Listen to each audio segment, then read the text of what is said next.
तो कैसे हैं दोस्तों।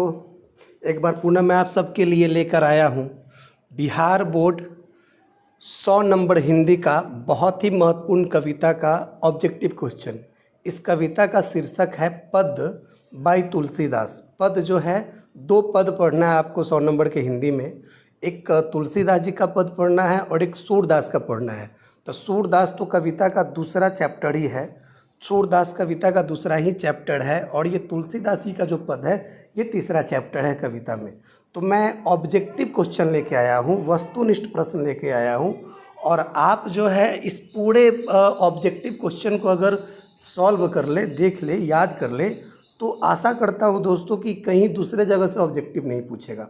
बहुत ही महत्वपूर्ण ऑब्जेक्टिव हमने डाला है, आप एक एक चीज़ को याद कर लेंगे। बहुत ही महत्वपूर्ण ऑब्जेक्टिव मैंने डाला है। एक नंबर क्वेश्चन है, तुलसीदास जी का जन्म कहाँ हुआ था? तो मैं आपको बता दूं, ए number option A, Rajapur Uttar Pradesh, ये जो है ऑप्शन सही है। बाकी जितने भी ऑप्शन है हमने ऐसे ही दिया है। ऑप्शन राजापुर उत्तर प्रदेश, ए नंबर वाला सही है। दूसरा क्वेश्चन है, तुलसीदास जी का जन्म कब हुआ था? जी हाँ, तो तुलसीदास जी का जन्म 1543 में हुआ था। ये सी नंबर वाला जो ऑप्शन है ये बिल्कुल सही है। 1543 में जन्म हुआ था, 1623 में तो उनकी मौत हो गई थी, ध्यान रखिएगा। तीसरा क्वेश्चन है, तुलसीदास जी का मृत्यु कब हुई थी? तो तुलसीदास जी की मृत्यु जो है ये 1623, बी नंबर जो ऑप्शन है ये सही है। हम पहले ही बोल चुके थे कि 1623 में इनकी मौत हुई थी। 4 नंबर क्वेश्चन है, तुलसीदास जी का मूल नाम क्या था? मूल नाम का मतलब होता है वैसा नाम जो बचपन का नाम हो। मूल नाम का मतलब क्या होता है? बचपन का नाम। तो तुलसीदास जी का जो बचपन का नाम था वह क्या था? राम बोला था। बी नंबर वाला ऑप्शन सही है, राम बोला उनके बचपन का नाम था। चलिए 5 नंबर वाले क्वेश्चन पे हम लोग आते हैं। तुलसीदास जी के माता पिता का क्या नाम था? तो ए नंबर जो ऑप्शन है, तुलसीदास जी के माता पिता का नाम हुलसी एवं आत्माराम दुबे थे। आप इसको याद कर लेंगे, हुलसी एवं आत्माराम दुबे। 6 नंबर क्वेश्चन है, तुलसीदास जी के पत्नी का क्या नाम था?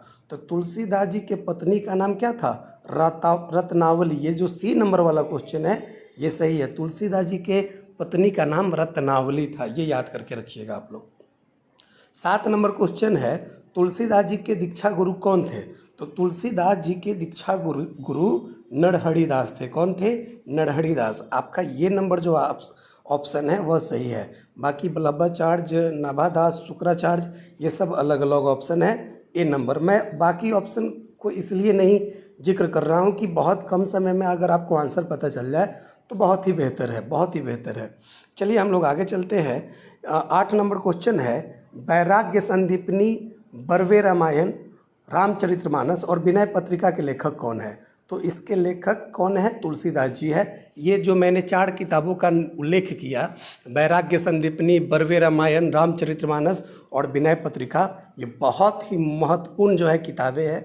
ये पूछ देगा बार बार ऑब्जेक्टिव में, आप याद रखे रहिएगा। वैराग्य संदीपनी, बर्वे रामायण, रामचरितमानस और विनय पत्रिका, ये 4 किताबों को किसने लिखा? तुलसीदास जी ने लिखा। चलिए 9 नंबर क्वेश्चन है, तुलसीदास जी ने कितने वर्ष की अवस्था में रामायण की रचना की? तो ये जो डी नंबर वाला ऑप्शन है, तुलसीदास जी ने 31 वर्ष की अवस्था में रामायण की रचना की। अच्छा, रामचरितमानस को लिखने में कितना वक्त लगा? तो इसका ऑप्शन बहुत बड़ा हो जाता, तो मैंने डायरेक्ट उत्तर देना उचित समझा। 2 वर्ष 7 महीने 26 दिन, याद रखिएगा। 2 वर्ष 7 महीने 26 दिन लगा रामचरितमानस को रचना करने में, लिखने में। 11 नंबर क्वेश्चन है, इनमें से कौन से कवि कौपीन पहनते थे? कौपीन जो है एक बहुत ही समझिए कि संतों की पहनावा होती थी, तो उसको कौन पहनते थे? तुलसीदास जी। बी नंबर वाला जो ऑप्शन है ये सही है। इनमें से कौन से कवि कौपीन पहनते? तो तुलसीदास जी कौपीन पहनते थे। अब चलिए 12 नंबर क्वेश्चन क्या कहता है, इनमें से कौन से कवि गोस्वामी के नाम से भी जाने जाते हैं? तो तुलसीदास जी, याद रखिएगा कि तुलसीदास जी को गोस्वामी के नाम से भी जाना जाता है। तुलसीदास जी को गोस्वामी के नाम से भी जाना जाता है, याद रखे रहिएगा, बहुत ही महत्वपूर्ण है। 13 नंबर क्वेश्चन बोलता है, तुलसीदास जी किस शाखा के कवि है? तो ये राम भक्ति शाखा के कवि है। कौन से भक्ति के? राम भक्ति शाखा के। कभी कभी क्या देगा, कृष्ण मार्गी शाखा, राम मार्गी शाखा, प्रेम मार्गी शाखा, तो राम मार्गी वाला ऑप्शन सही होगा। ये जो बी नंबर वाला ऑप्शन है, ध्यान रखिएगा, राम भक्ति या राम मार्गी। 14 नंबर क्वेश्चन है, तुलसीदास जी को किन का अवतार कहा जाता है, किन का अवतार कहा जाता है? तो वाल्मीकि का अवतार कहा जाता है। तुलसीदास जी को वाल्मीकि का अवतार कहा जाता है। चलिए 15 नंबर क्वेश्चन में आते हैं। प्रथम पद में तुलसीदास जी किन से प्रार्थना कर रहे हैं? तो प्रथम पद में तुलसीदास जी माता सीता से प्रार्थना कर रहे हैं। किन से प्रार्थना कर रहे हैं? माता सीता से। कबहुक अम्ब अवसर पाई आया है ना शब्द, तो अम्ब शब्द किसके लिए आया है? माता सीता के लिए। अम्ब मतलब माता। तो माता सीता से प्रार्थना कर रहे हैं कि ऐ माता सीता, जब भी आपको मौका मिले, अवसर मिले, समय मिले, तो आप क्या करना कि प्रभु श्री राम से जो है मेरी भी जो है चर्चा चला देना। ये ऐसी बातें हैं इसमें। तो 16 नंबर क्वेश्चन में आते हैं। कबहुक अम्ब अवसर पाई, यहाँ अम्ब संबोधन किसके लिए है? तो माता सीता के लिए है, पहले ही चर्चा हो गया है। आइए 17 नंबर क्वेश्चन है। तुलसीदास जी को किस वस्तु की भूख है? तो तुलसीदास जी को भोजन अनाज की भूख नहीं है, धन की भूख नहीं है, भक्ति की भूख है। सी नंबर वाला ऑप्शन सही है। आइए अब हम 18 नंबर क्वेश्चन पे चलते हैं। 18 नंबर क्वेश्चन है, दूसरे पद में तुलसीदास जी ने अपना परिचय किस रूप में दिया है? तो भिखारी के रूप में दिया है। भिखारी के रूप में परिचय दिया है दूसरे पद में तुलसीदास जी ने। दाता, धनवान, बलवान के रूप में नहीं, भिखारी। चलिए 19 नंबर क्वेश्चन है। तुलसीदास के हृदय में किसका डर है? तुलसी के हृदय में किसका डर है? तो उधमहीनता का डर है। बच्चे बोलेंगे उधमहीनता क्या है?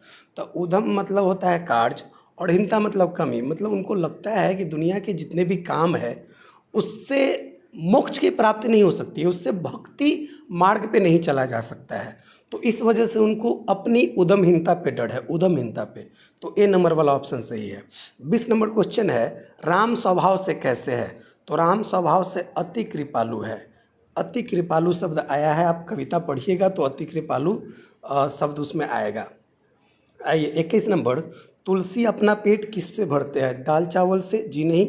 रोटी सब्जी से? जी नहीं। राम नाम से। ये जो सी नंबर वाला ऑप्शन है, राम नाम से भरते हैं, ये सही है। अब आइए 22 नंबर क्वेश्चन पे हम लोग चलते हैं। 22 नंबर क्वेश्चन है कि तुलसीदास जी सीता से कैसी सहायता मांगते हैं? धन की, मन की? नहीं, वचन की। वचन की सहायता मांगते हैं। ये 83 नंबर वाला ऑप्शन सही है। 23वां क्वेश्चन है, दूसरे पद में तुलसीदास जी किस चीज़ की कामना करते हैं? धन की, प्रतिष्ठा की, वैभव की? जी नहीं, मोक्ष की कामना करते हैं। तुलसीदास जी चाहते हैं कि भक्ति का अगर उनको प्राप्ति हो जाए तो भक्ति से वह मोक्ष की प्राप्ति कर सकते हैं। तो मोक्ष वाला आंसर क्या है? सही है। 24 नंबर क्वेश्चन है, प्रथम एवं द्वितीय पद किस पत्रिका से ली गई है? तो मैं बता दूं कि प्रथम एवं द्वितीय पद विनय पत्रिका से ली गई है। बी नंबर वाला ऑप्शन विनय पत्रिका से ली गई है। ये आप आंसर क्वेश्चन बहुत ही इंपॉर्टेंट है, एग्जाम में पूछ भी देगा, तो विनय पत्रिका याद रखिएगा। अच्छा, प्रथम तथा द्वितीय पद में प्रार्थना हो रही है, विनय हो रहा है, तो विनय पत्रिका से ली गई है, काफ़ी इजी है। 25 नंबर क्वेश्चन है, तुलसीदास जी किस काल के प्रधान कवि है? तो तुलसीदास जी आधुनिक काल के प्रधान कवि है। किस काल के? आधुनिक, माफ़ कीजिएगा, आधुनिक नहीं, बी नंबर, मध्यकालीन जो है कवि माने जाते हैं, मध्ययुगीन कवि माने जाते हैं। ये अकबर के समय में थे, तो अकबर जो है मध्य युग का राजा माना जाता है। तो मध्यकालीन जो है, ये बी नंबर वाला ऑप्शन क्या होगा? सही होगा। तो आपने ये 25 के 25 क्वेश्चन की व्याख्या अमित सर के से सुना, और अगर आपको ये बहुत ही अच्छे और इम्पॉर्टेंट क्वेश्चन लगे होंगे तो आप इस चैनल को क्या करेंगे? सब्सक्राइब कर देंगे, साथ ही साथ शेयर कर देंगे इस वीडियो को, और जो है लाइक करना ना भूलें। तो आशा करता हूँ मित्रों कि आपको बहुत ही ईजी वे में समझ में आया होगा। आप लोग जो है इसको सभी लोगों तक पहुँचाएं, सारे लोग जो है मतलब देख पाए, सभी लोगों की पढ़ाई पूरी हो पाए, ये हम लोगों की कोशिश है। आप भी योगदान दीजिए। धन्यवाद।